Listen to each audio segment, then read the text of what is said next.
సినీ పరిశ్రమలో రూమర్స్ అనేవి చాలా సాధారణమే. ఫలానా హీరోయిన్ ఆ సినిమాలో చేస్తుందట అని రూమర్స్ వస్తూనే ఉంటాయి. తాజాగా ప్రభాస్ సరసన రాజాసాబ్లో నటిస్తున్న మాళవికా మోహనన్ పై కూడా ఇలాంటి రూమర్సే వస్తున్నాయి.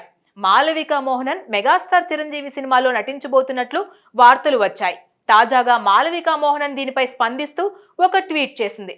తన ట్వీట్లో, నేను బాబీ సర్ దర్శకత్వంలో చిరంజీవి సర్ సినిమాలో నటిస్తున్నట్లు చాలా వార్తలు వస్తున్నాయి. నా కెరీర్లో ఐకానిక్ చిరంజీవి సార్తో స్క్రీన్ షేర్ చేసుకోవాలని నాకు ఉంది. కానీ మీకు క్లారిటీ ఇవ్వడానికి చెప్తున్నాను, ఈ సినిమాలో నేను నటించట్లేదు అని తెలిపింది. దీంతో మాళవిక ట్వీట్ వైరల్ గా మారింది. చిరంజీవి ప్రస్తుతం మనశంకర వరప్రసాద్ గారు విశ్వంబర సినిమాలతో బిజీగా ఉన్నారు. ఈ రెండు సినిమాలు అయ్యాక బాబీ డైరెక్షన్ లో సినిమా చేయనున్నారు. గతంలో బాబీ దర్శకత్వంలో వాల్తేరు వీరయ్య సినిమా చేసి పెద్ద హిట్ కొట్టారు. రెండోసారి ఈ కాంబోలో సినిమా వస్తుండడంతో మంచి అంచనాలు నెలకొన్నాయి. మాళవిక ఈ సినిమాలో చేయట్లేదు అని చెప్పడంతో మరి ఇందులో ఎవరు నటిస్తారు అని చర్చగా మారింది.